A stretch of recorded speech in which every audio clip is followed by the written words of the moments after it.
Lundi 24 juin, bonsoir et merci de nous rejoindre pour cette édition d'information.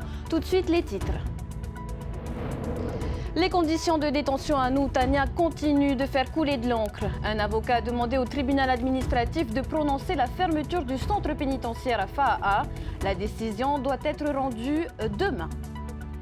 Ils ont jusqu'à vendredi pour faire campagne et tenter de convaincre les électeurs. Les candidats aux élections législatives se révèlent chaque jour un peu plus à nos caméras. Nous les avons suivis sur le terrain et nous les retrouvons également sur nos plateaux télévisés. Ce soir, notre invité sera Tati Salmon pour Heyoura les Verts.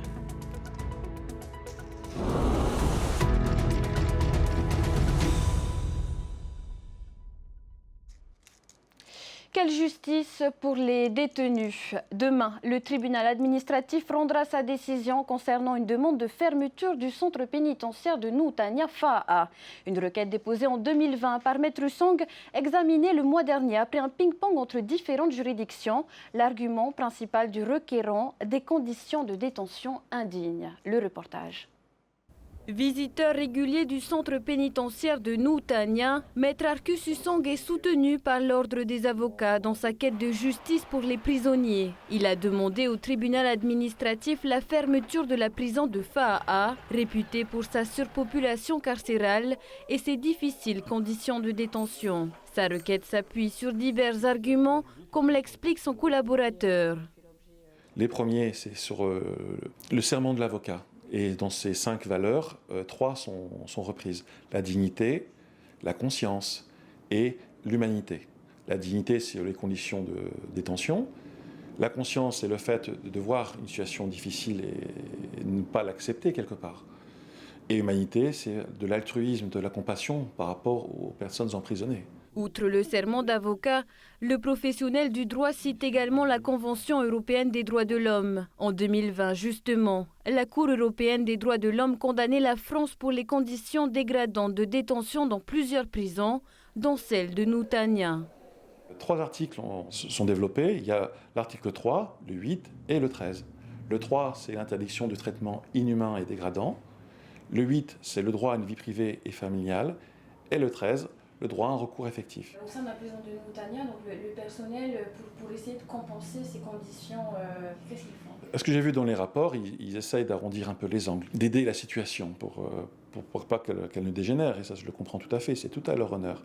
Après, le véritable problème, c'est les conditions du local lui-même, de l'établissement. Depuis 2020, date du dépôt de la requête par Maître Song, des aménagements ont été réalisés au sein de la prison, mais les conditions restent intolérables selon les avocats. Et malgré une baisse du taux d'occupation depuis l'ouverture de Tatoutou en 2017, celui-ci dépassait toujours les 100% au début de l'année. Ce sont principalement des détenus en attente de jugement qui occupent les cellules. Les longues peines, elles, sont effectuées au centre de détention de Tatoutou, communément surnommé l'hôtel de Papéari par les prisonniers. En 2022, un second rapport de visite du contrôleur général des lieux de privation de liberté concluait ceci. Au regard de l'importante vétusté du centre pénitentiaire de Noutania, certains travaux ont été récemment réalisés et d'autres sont à venir. La réalisation des réfections est néanmoins ralentie par la présence d'amiante au sein de la structure. Cependant, cette dynamique positive trouve ses limites dans l'absence de projets ambitieux de restructuration de l'établissement. Les locaux restent indignes malgré les efforts réalisés localement. Des conclusions étayées par un ancien prisonnier qui a séjourné à Noutania à 3 reprises, la première dans les années 80, la dernière en 2023. J'ai mesuré la cellule, ça faisait peut-être 9 mètres carrés, et on se retrouvait à 3, 4 à l'intérieur, c'était vraiment trop confiné, trop serré. Et puis on avait des toilettes, il n'y avait pas juste un rideau qui s'y parlait. Bon, il y avait des rats, je peux dire, on les appelait des castors, tellement ils étaient grands. On peut dire que quand tu es là-bas, on dirait que c'est le toit de ta maison qui tombe sur la tête, tellement c'est dur à vivre. Et puis on mélange toutes les personnes. Qu'est-ce qui t'a le plus marqué justement quand tu étais en cellule? Marqué? J'ai vu des jeunes que je voulais aider, ils se sont suicidés, c'est tendu. Le dossier de Noutania questionne la politique carcérale appliquée aux Fénois. En Polynésie, le taux d'incarcération est presque 2 fois plus élevé qu'en France métropolitaine. Sollicité pour réagir, la direction du centre pénitentiaire de Noutania nous a indiqué attendre la décision du tribunal administratif qui doit tomber demain mardi. Il y a quelques jours, nous vous parlions de la relaxe prononcée par le tribunal correctionnel à l'encontre d'un père qui soulageait les crises de son fils autiste et épileptique avec de l'huile de cannabis. Des centaines de plants de cannabis avaient été saisis chez lui par les gendarmes. Nouveau rebondissement dans cette affaire, le parquet général a décidé de faire appel de la relaxe. On prend maintenant des nouvelles de nos voisins calédoniens. L'incarcération dans l'Hexagone de 7 militants kanaks de la cellule de coordination des actions de terrain a provoqué une nouvelle flambée de violence. Des violences qui risquent de s'étendre à l'ensemble du Caillou. L'une des figures du FLNKS est au Fénois. Il a rencontré les leaders du Tavini Wiratira ce matin. Le reportage d'Emma Mathieu.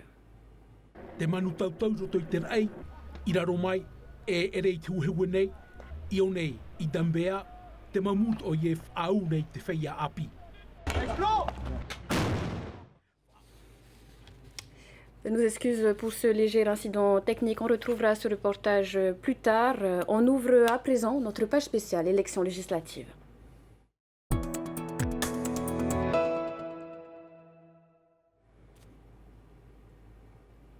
Il défend le message écologiste à chaque élection. Jackie Briand, candidat dans la première circonscription, milite à nouveau pour le développement de l'énergie thermique des mers, solution de substitution aux énergies fossiles.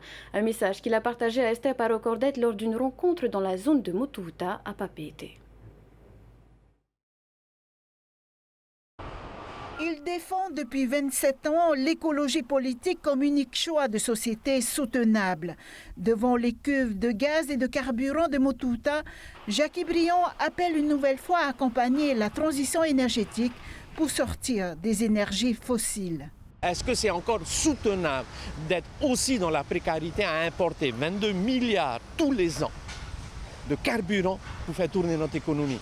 Est-ce que cet argent ne peut pas être réorienté vers une autre source et qui est là, à côté de notre récif barrière? L'écologiste ne jure que pour l'énergie thermique des mers et pour l'hydrogène. À 300 mètres, on peut descendre à 2000, 3000 mètres de profondeur, récupérer le froid, en faire une activité autour de l'énergie thermique des mers. Aujourd'hui, c'est une réalité économique pour l'hôpital. C'est 600 millions d'économies d'énergie en moins, doit nous permettre ensuite de développer à un coût compétitif l'hydrogène qui permet de faire fonctionner nos véhicules. Il ne reste plus qu'à trouver 100 milliards de francs chiffrés par Hey Uralever en 2022 pour développer ces nouvelles sources d'énergie. Autre fidèle du parti écologiste, Tati Salmon, est sur notre plateau. Bonsoir. Bonsoir. Alors, directeur d'école à Tiareil, vous n'en êtes pas à votre première candidature aux élections législatives. Vous êtes fidèle au vert aux côtés de Jackie Briand depuis plus de 10 ans. Au premier tour, en 2022, vous avez obtenu un peu moins de 2% des suffrages exprimés. Pensez-vous faire un meilleur score cette année? Alors on espère. Oui, ça fait 14 ans que l'on porte notre message, enfin, pour ce qui me concerne. Et donc nous sommes convaincus qu'il y a certains sujets qui sont primordiaux, importants, nécessaires à débattre, avec l'État surtout. Mais il faut surtout que les élus du territoire s'approprient ce sujet, le sujet notamment du carburant, parce que, d'après les recherches, d'après les études, nous n'en avons plus pour longtemps. Donc je pense que le pays doit sérieusement s'atteler à la tâche, réfléchir sur les moyens de remplacer ce carburant. Et ce n'est pas demain qu'il faut le faire, c'est maintenant. Voilà. Et vous pensez que les élus locaux ne saisissent pas l'urgence de la situation? Non, pas du tout. On se contente encore des importations, comme le disait Jackie Briand, 22 milliards par an. Et alors que les technologies évoluent de plus en plus. Bon, on a vu l'avènement du solaire, l'éolienne qui a fait son temps, mais qui n'est pas très efficace ici. Mais le solaire doit continuer, notamment chez les particuliers. Et ça va soulager un petit peu la demande en carburant qui viennent des générateurs de la Punaru. Mais toujours est-il qu'au bout d'un moment, on n'aura pas le choix. Quand on aura la moitié du stock de carburant disponible pour les Iliens, eh ben, il faudra trouver autre chose. Et c'est là qu'il faut s'orienter. Et dans l'Hexagone également, les questions environnementales n'arrivent pas en tête des programmes, loin de là. Pourtant, c'est bien un danger commun à l'humanité, c'est la crise climatique, non? Pourquoi le message écologiste est-il si difficile à faire passer? Alors, je ne pense pas que les Français soient insensibles aux problèmes qui leur arrivent en ce moment. On voit presque tous les jours des images de crues, de destruction de maisons. En matière d'énergie, bon, ils ont un gros problème, c'est la fourniture en gaz. Le gaz qui coûte de plus en plus cher. Et bon, évidemment, le coût est dilué dans les taxes ou dans la vie de tous les jours, et chacun a ses préoccupations. Mais je pense que les Français commencent quand même à se poser pas mal de questions en constatant les factures électriques et de gaz. Le respect de l'environnement est souvent perçu comme synonyme de décroissance. Qu'en pensez-vous? Pas du tout. Je pense que c'est un paradigme qu'il faut changer. C'est un état d'esprit qu'il faut faire évoluer. Le temps du charbon à tout va et du pétrole est révolu. Bon, il y a peut-être le nucléaire aussi qui peut apparaître, mais pas chez nous, bien sûr. C'est inévitable. Mais je pense que ça fait son petit bonhomme de chemin. Alors surtout, il faut passer par la sobriété. Parce que plus on veut consommer, évidemment, plus on a besoin d'énergie. Donc il y a cet aspect des choses aussi. Il faut apprendre à aller vers plus de sobriété, plus de réserve. Jackie Briand, comme Jules Awata sur notre plateau, ont insisté sur la dépendance énergétique. Vous, quels sont vos autres dossiers prioritaires? Alors, il y en a beaucoup. Il y a notamment au niveau institutionnel la fin du cumul des mandats, par exemple, ou la non-répétitivité des mandats limitée à deux mandats, par exemple. Il y a aussi la volonté de sortir des communes associées pour permettre une réduction des élus dans les communes et puis de répartir mieux les voix selon le nombre d'habitants. Donc, il y a tout un tas de projets comme ça, comme l'éducation aussi.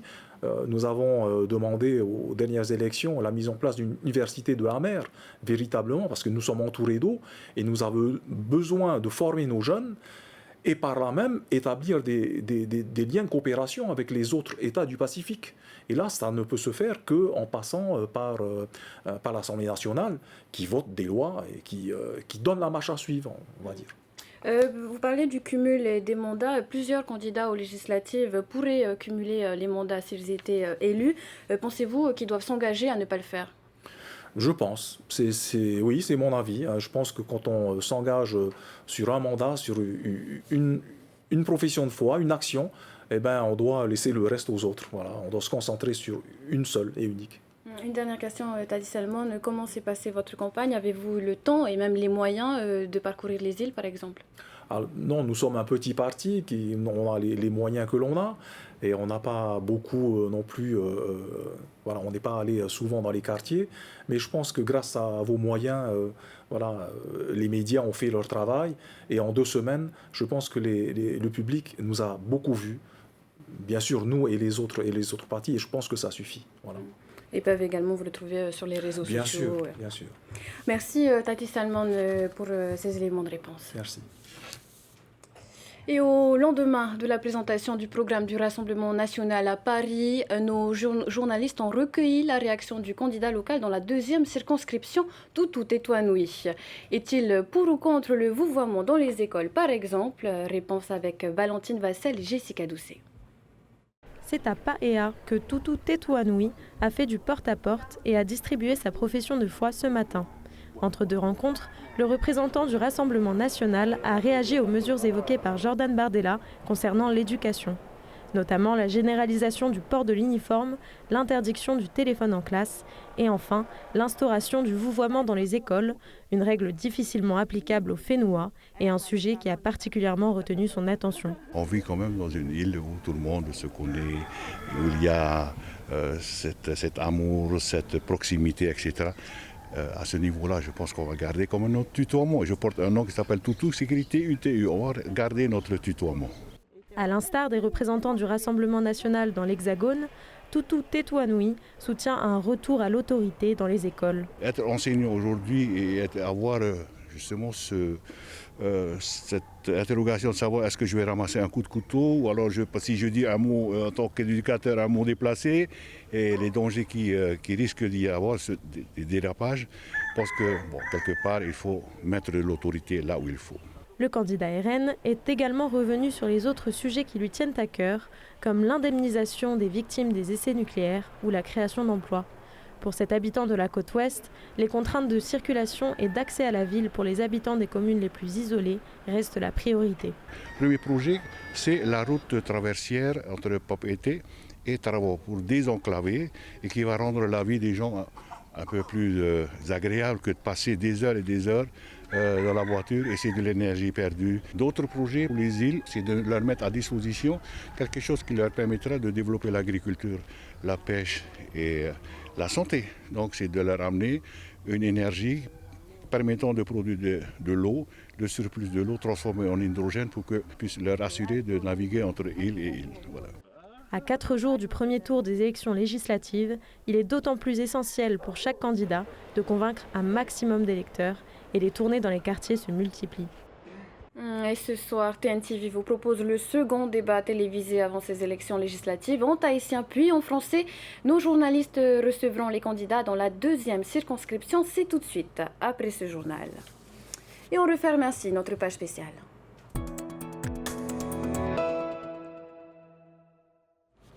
Je vous le disais un peu plus tôt, l'incarcération dans l'Hexagone de 7 militants kanaks a provoqué une nouvelle flambée de violence. Actuellement au Fénois, une figure du FLNKS a rencontré les leaders du Tavini Huiratira ce matin. Un reportage signé Emma Mathieu. Après une brève accalmie, la Nouvelle-Calédonie replonge dans la violence. L'arrestation et le transfert de militants indépendantistes vers la métropole a remis le feu aux poudres. Cette fois, les émeutes ne sont pas concentrées sur Nouméa. Elles se généralisent dans les provinces, autant au nord qu'au sud de l'île. Une dégradation qui fait écho jusqu'au Fénois. Depuis toujours, on se soutient parce qu'on se comprend. Le problème qui leur arrive aujourd'hui, c'est le problème que nous rencontrons nous aussi aujourd'hui.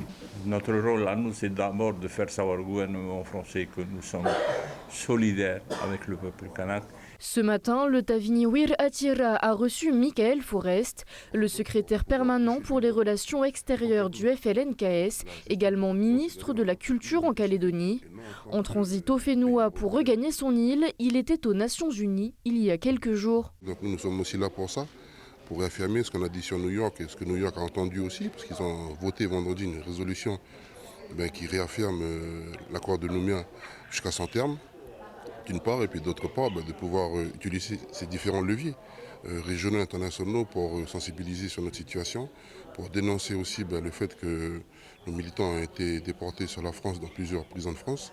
Michael Forest espère une médiation internationale pour établir le dialogue, désormais très difficile entre les indépendantistes kanaks et l'État français.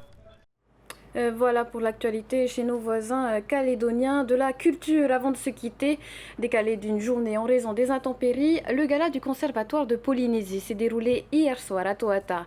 Une démonstration de force grâce à la réunion des élèves des 3 antennes de l'institution et un hommage surtout à l'homme de culture et professeur de Orero, John Merey. Nicolas Pérez et Vecharinauta étaient sur place. Toata, te tahua heiwara no te nuna. Te tahua ute te ra peherau.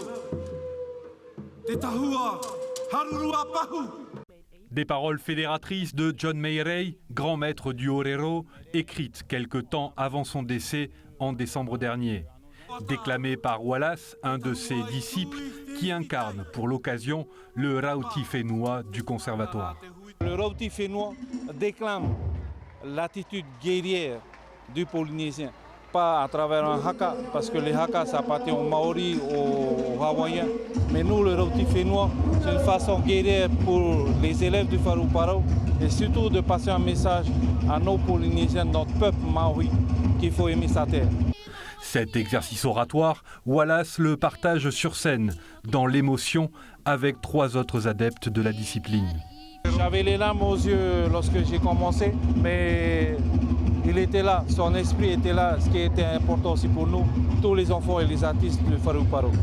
Les émotions passées, les artistes issus des rangs du conservatoire ont pu s'exprimer pleinement sur la scène de Toata. 3 heures de spectacle sans interruption qui a ravi les spectateurs et protagonistes de l'événement. Il y avait plus de 800 élèves sur scène, c'est du jamais vu.